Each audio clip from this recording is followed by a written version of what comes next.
ناظرین، قبر کی پہلی رات میں کیا ہوتا ہے؟ ایک حدیث مبارکہ جس کا مفہوم کچھ اس طرح ہے۔ نبی کریم صلی اللہ تعالی علیہ وسلم نے ارشاد فرمایا کہ اللہ تعالی کی طرف سے قبروں پر ایک فرشتہ متعین ہے۔ جب میت کو دفن کیا جاتا ہے تو وہ اس کی قبر کی مٹی ہموار کرتا ہے، اور لوگ جب واپس جانے کے لیے مڑتے ہیں تو قبر سے ایک مٹھی بھر مٹی لے کر ان لوگوں پر پھینک دیتا ہے اور کہتا ہے اپنی دنیا کی طرف واپس چلے جاؤ اور اپنے مرنے والے کو بھول جاؤ۔ حضرت علی رضی اللہ تعالی عنہ نے فرمایا کہ میں نے رسول اللہ صلی اللہ علیہ وآلہ وسلم کو یہ فرماتے ہوئے سنا کہ انسان کی مشکل ترین رات قبر کی پہلی رات ہے، کیونکہ جب اس کے دوست احباب، رشتہ دار، اولاد اور اس کو دفنانے والے اس کو دفنا کر جانے لگتے ہیں تو وہ انسان روتا ہے، ہر ایک دوست کو پکارتا ہے، اسے روکنے کی کوشش کرتا ہے کہ مجھے چھوڑ کر نہ جاؤ، لیکن افسوس کہ اس کی آواز کوئی نہیں سنتا، وہاں ہر کوئی اکیلا رہ جاتا ہے۔ تب ہمارا سامنا ان فرشتوں سے ہوتا ہے جو ہمارے اعمال ہوتے ہیں۔ اب وہ کس شکل میں ہمارے سامنے ہوں گے، اچھے یا برے، اس بارے میں کوئی کچھ نہیں کہہ سکتا۔ ایک حدیث مبارکہ جس کا مفہوم کچھ اس طرح ہے کہ رسول اللہ صلی اللہ علیہ وآلہ وسلم نے ارشاد فرمایا کہ تم قبرستان جایا کرو، کیونکہ قبرستان موت کو یاد دلاتا ہے، اس سے عبرت حاصل ہوتی ہے۔ میں نے اپنے رب سے اپنی والدہ کی قبر پر جانے کی اجازت مانگی تھی، مجھے اس کی اجازت مل گئی، لہذا تم بھی قبرستان جایا کرو۔ اس سے دنیا سے بے رغبتی پیدا ہوتی ہے اور آخرت یاد آتی ہے۔ حضرت سعد بن مسیب رضی اللہ تعالی عنہ فرماتے ہیں کہ ایک مرتبہ ہم حضرت علی رضی اللہ تعالی عنہ کے ہمراہ مدینہ منورہ کے قبرستان گئے۔ حضرت علی رضی اللہ تعالی عنہ نے قبر والوں کو سلام کیا اور فرمایا، اے قبر والوں، تم اپنی خبر سناؤ گے یا ہم تمہیں بتائیں؟ حضرت سعد بن مسیب فرماتے ہیں کہ ہم نے قبر سے وعلیکم السلام ورحمۃ اللہ وبرکاتہ آواز سنی، اور کوئی کہنے والا کہہ رہا تھا، اے امیر المؤمنین، آپ ہی خبر دیجئے کہ ہمارے مرنے کے بعد دنیا میں کیا ہوا؟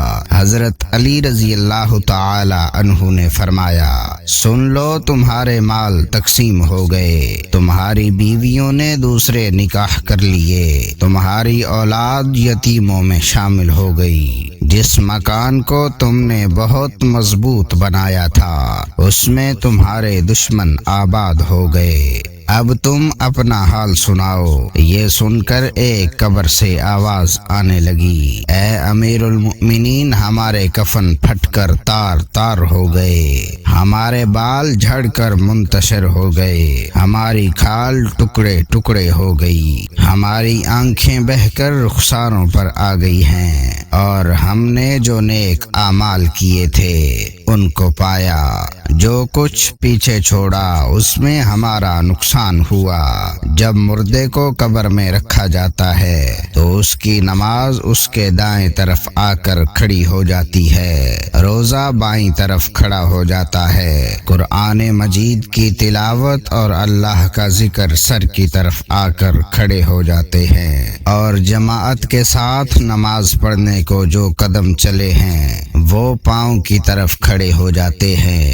اس کا عذاب اس قبر میں اپنی گردن نکالتا ہے اور مردہ تک پہنچنا چاہتا ہے، اگر وہ دائیں طرف سے آتا ہے تو اس کو نماز کہتی ہے۔ خدا کی قسم، یہ شخص دنیا میں بہت مشقت اور مصیبت اٹھاتا رہا، ابھی ذرا آرام سے سویا ہے، پھر عذاب بائیں طرف سے آنا چاہتا ہے تو روزہ اسی طرح اس کو ہٹا دیتا ہے، پھر وہ سر کی طرف سے آتا ہے تو تلاوت قرآن پاک اور ذکر الہی اس کو روک دیتے ہیں، ادھر تیرا راستہ نہیں۔ غرض یہ سن کر وہ جس طرح سے بھی آنا چاہتا ہے اس کو راستہ نہیں ملتا، اس واسطے کہ اللہ تعالیٰ کے اس دوست کو عبادتوں نے اپنی زندگی میں دنیا کے اندر رہ کر کی تھی، لہذا وہ عذاب عاجز اور کمزور ہو کر واپس چلا جاتا ہے، اور اس کے بعد صبر جو ایک کونے میں کھڑا ہوتا ہے وہ ان عبادتوں سے کہتا ہے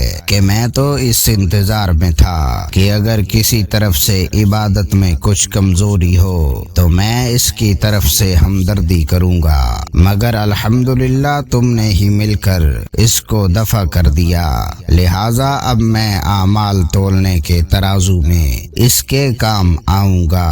قبر میں دو فرشتے جن کو منکر و نکیر کہا جاتا ہے آتے ہیں، جن کی آنکھیں بجلی کی طرح چمکتی ہیں اور آواز بادل کی گرج کی طرح ہوتی ہے، ان کے دانت گائے کے سینگوں کی طرح باہر کو نکلے ہوتے ہیں، ان کے منہ سے آگ کی لپٹیں نکلتی ہیں، بال اتنے بڑے کہ پاؤں تک لٹکتے ہوتے ہیں، ان کے ایک کاندھے سے دوسرے کاندھے تک اتنا فاصلہ کہ کئی دن چل کر ختم ہو۔ مہربانی اور نرمی ان کے پاس بھی نہیں گزرتی، لیکن سختی کا معاملہ مومنوں کے ساتھ نہیں کرتے، بلکہ پھر بھی ایسی ڈراؤنی شکل و صورت کی ہیبت ہی کیا کم ہے۔ ان دونوں کے ہاتھ میں ایک بہت بڑا لوہے کا ہتھوڑا ہوتا ہے، جس کو اگر تمام دنیا کے جن اور انسان مل کر اٹھانا چاہیں تو اٹھانا تو درکنار اس کو ہلا بھی نہیں سکتے۔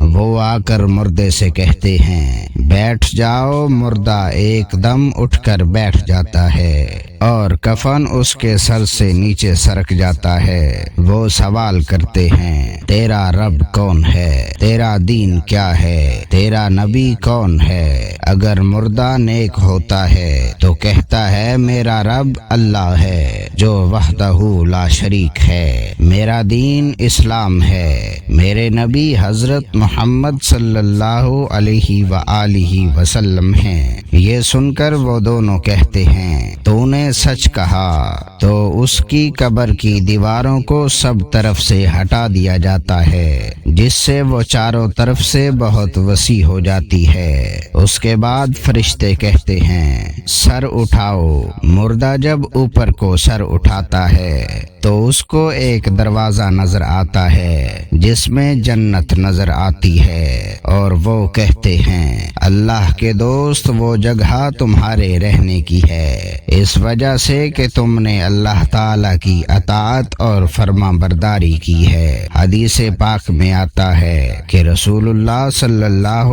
علیہ وآلہ وسلم نے ارشاد فرمایا کہ قسم ہے اس ذات پاک کی جس کے قبضے میں میری جان ہے کہ مردہ کو اس وقت ایسی خوشی ہوتی ہے جو کبھی ختم نہیں ہوگی۔ اس کے بعد وہ فرشتے کہتے ہیں کہ اپنے پاؤں کی طرف دیکھ۔ جب وہ دیکھتا ہے تو دوزخ کا دروازہ نظر آتا ہے جس سے دوزخ کا حال نظر آتا ہے۔ وہ فرشتے کہتے ہیں کہ اے ولی اللہ، تو نے اس دروازے سے نجات پالی۔ اس وقت بھی بندے کو اس قدر خوشی ہوتی ہے جو کبھی ختم نہیں ہوگی۔ اس کے بعد اس کی قبر میں 70 دروازے جنت کے کھل جاتے ہیں جن سے وہاں کی ٹھنڈی ہوا اور خوشبو آتی رہتی ہے، اور قیامت تک وہ انہی بہاروں میں رہے گا۔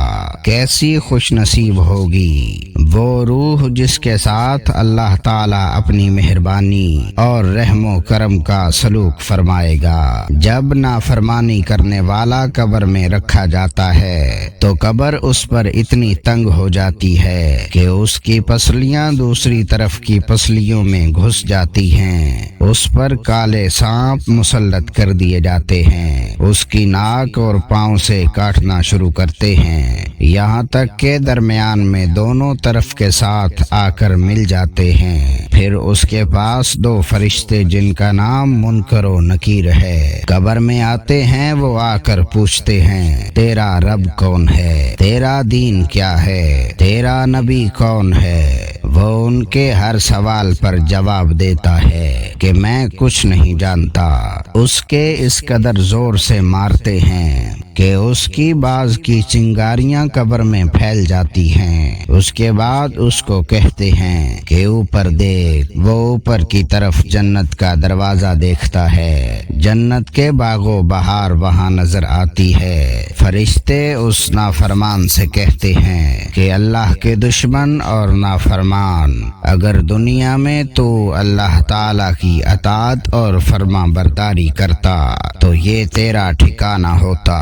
ایک حدیث میں اس طرح سے ہے کہ رسول اللہ صلی اللہ علیہ وآلہ وسلم نے ارشاد فرمایا کہ قسم ہے اس ذات پاک کی جس کے قبضے میں میری جان ہے، اس کو اس وقت ایسی حسرت ہوتی ہے کہ اس جیسی حسرت پھر کبھی نہیں ہوگی۔ پھر دوزخ کا دروازہ کھولا جاتا ہے اور وہ فرشتے کہتے ہیں کہ اے اللہ کے دشمن، یہ تیرا ٹھکانہ ہے، اس کے لیے تو نے اللہ تعالی کی نافرمانی کی۔ 70 دروازے جہنم کے اس کی قبر میں کھول دیے جاتے ہیں، جن سے قیامت تک گرم ہوائیں اور دھواں وغیرہ اس کو آتا رہتا ہے۔